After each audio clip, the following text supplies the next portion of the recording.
రాజన్న సిరిసిల్ల జిల్లా ముస్తాబాద్ మండల కేంద్రంలోని రైతు వేదికలో నాణ్యమైన విత్తనం రైతన్నకు నేస్తం అనే రైతు అవగాహన కార్యక్రమాన్ని మండల వ్యవసాయ అధికారి రాజు ఆధ్వర్యంలో ప్రొఫెసర్ జయశంకర్ తెలంగాణ వ్యవసాయ విశ్వవిద్యాలయం నుండి శాస్త్రవేత్తలు వ్యవసాయ అధికారులు కలిసి చేపట్టారు।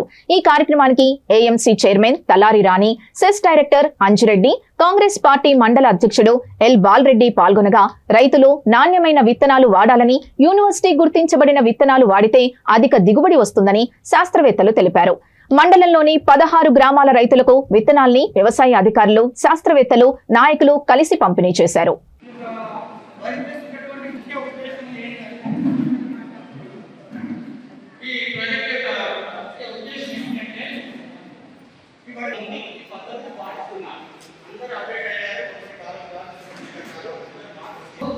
రెండు సార్లు ఆరబెడతాడో చిత్తూరులో మూడవ పంట ఇది పారిశ్రామిక మా సంస్థ తీసుకున్నటువంటి ఉద్దేశం। మరి ఎందుకు ఇస్తున్నారు, ఇంకా చేస్తున్నారు అంశాన్ని తెలియాలి।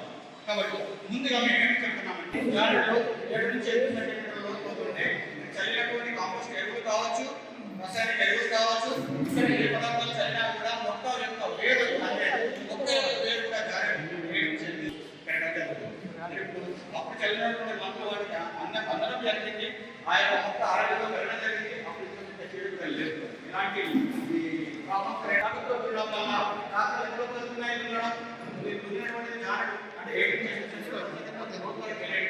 ఒక్కొక్క పొలంలో 20 సెంటీమీటర్ పోతుంది, ఒక్కొక్క పొలంలో 30 సెంటీమీటర్ పోతుంది, ఒక్కొక్క పొలంలో మీటర్ దానిలో భాగంగా రావడం జరిగింది। సో ఈనాటి కార్యక్రమంలో భాగంగా విత్తనాలు అంటే పంట సాగుకు మూలం నేల సో ఆ నేలతో పాటు తర్వాత మనకు పంట సాగులో ముఖ్యమైన అంశం ఏంటంటే విత్తనం। విత్తనం అనేది నాణ్యమైన విత్తనం అయితే మనం సాగు చేసే పంటలు నాణ్యమైన మనం ఏం సాగు చేసుకున్నప్పుడు సమయం పడుతుందో కాబట్టి ఎక్కడైతే స్వల్పకాలిక రకాలు సాగు చేసుకుంటాం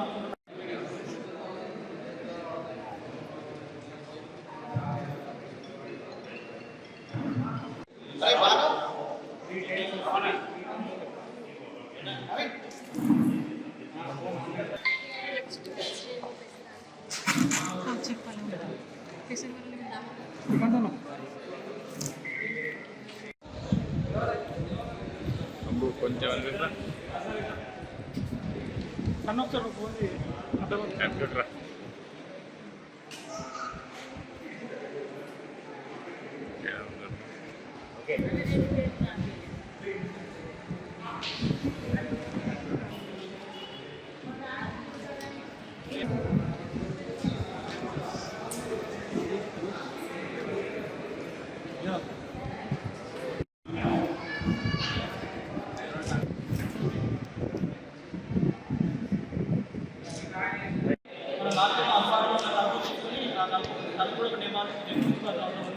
అయితే దీంతో పాటు మనకు కొన్ని నేషనల్ వెరైటీస్ కూడా అందుబాటులో ఉన్నాయి। ఏంటంటే డిఆర్ఆర్ దాన్ 75 అని చెప్పేసి మనం ఇన్ని రోజులు విన్నాము। దాంతో పాటు కొంచెం దిగుబడి ఇచ్చే రకాలు కొన్ని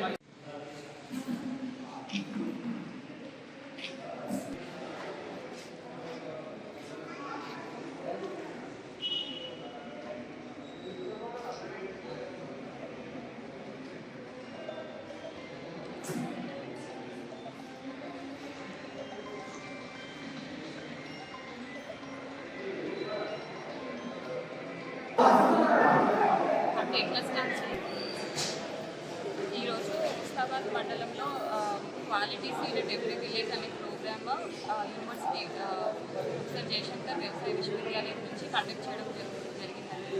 సో దీంట్లో భాగంగా మేము క్వాలిటీ సీడ్ విత్తనం అనేది ఎంత ఇంపార్టెంటో మనకు తెలుసు। సో యూనివర్సిటీ విత్తనాన్ని రైతులకు అందించి వాళ్ళు మంచి పంటని పొందేలాగా మేము ఆ కార్యక్రమంలో భాగంగా వరి విత్తనాలు ప్లస్ 3 వరి విత్తనాలు, ఒక పెసర విత్తనాన్ని ఇక్కడ రైతులకి అందించడం జరిగింది। ఇక్కడ ఉన్న 12 గ్రామాలలో ఒక 43 కిట్లని మేము ఇక్కడ అందించడం జరిగింది।